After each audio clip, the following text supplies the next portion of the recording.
ওয়াকিমুস সালাতা ওয়া আতুজ যাকাত।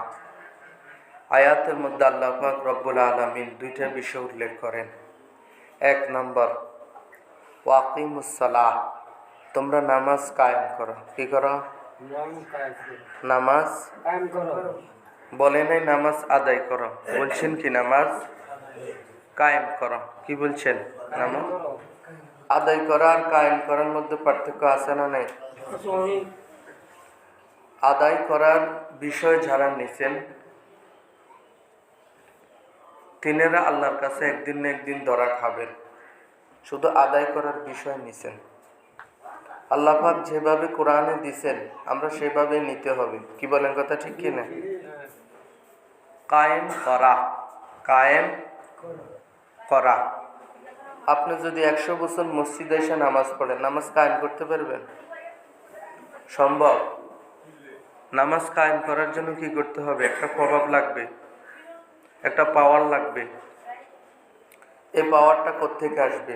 উপর থেকে, আল্লাহর তরফ থেকে একটা পাওয়ার আছে। দুনিয়ার মানুষে মিললে পাওয়ার দেনওয়ালারে পাওয়ার দিতে হবে।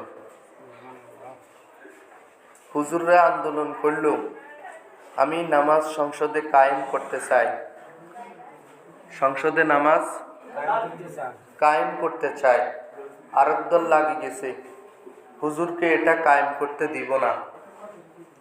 একদল আন্দোলনে নামছে, আমরা সংসদে নামাজকে কায়েম করতে চাই। আরেক দল নামছে, আমরা সংসদে কায়েম করতে দিব না। ক্যাটাগরি কয়টা হয়েছে? দুইটা। যারা নামাজ সংসদে কায়েম করতে দিবে না তারা আমার আল্লাহর বিধানকে কি করছে? বৃদ্ধাঙ্গুলি দেখাইছে। কি দেখাইছে? আল্লাহর কোরআনের আইনকে বৃদ্ধাঙ্গুলি দেখাইছে। এটা মনে রাখবেন। তার ঈমান নাই, ঈমান চলে গেছে। আল্লাহ পাক আমাদেরকে বুঝার তৌফিক দেন। আল্লাহ বলছেন বান্দা নামাজকে কি করো? কায়েম করা। আমি বলছি না নামাজ কায়েম হবে না। এখন আল্লাহ আয়াতের সামনে নিজে কি করলাম? বৃদ্ধাঙ্গুলি দেখাইলাম। আল্লাহ পাক আমাদেরকে মাফ করুন, বলেন আমিন।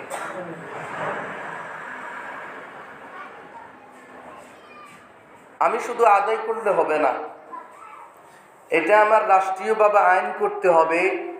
5 ওয়াক্ত নামাজ পুরা মুসলিম জাতি পড়তে হবে এবং কায়েম করতে হবে।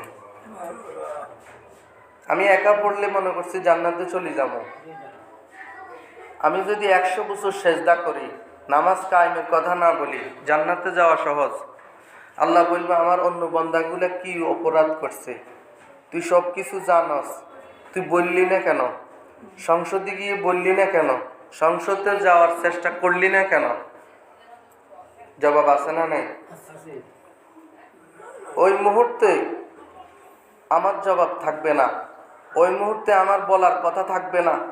বলবি আমার বান্দাগুলা সবাই জাহান্নামে যাবে আর তুই একা জান্নাতে যাবি? হবে না।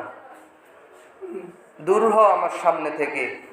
তাহলে আমাদের একজনে যদি রাষ্ট্র কায়েমের চিন্তা করে, একজনে যদি সংসদে নামাজ কায়েমের চিন্তা করে, আর আরো 500 জন টানি ধরে, এতে একজনে হারবনি। যদি একজনে উদ্যোগ নিছে, 500 জন মিলে পিছনে থাইকা তাকে আরো রাস্তা দেখাইয়া দেয়, সম্ভব কি সম্ভব না? তাহলে ওই একজন একা জান্নাতে যাবে না, আরো 500 জন একসাথে জান্নাতে যাবে। বলেন সুবহানাল্লাহ। এলো ওয়াকিমুস সালাহ, এই হলো ওয়াকিমুস সালাতের বলা। পাকিস্তান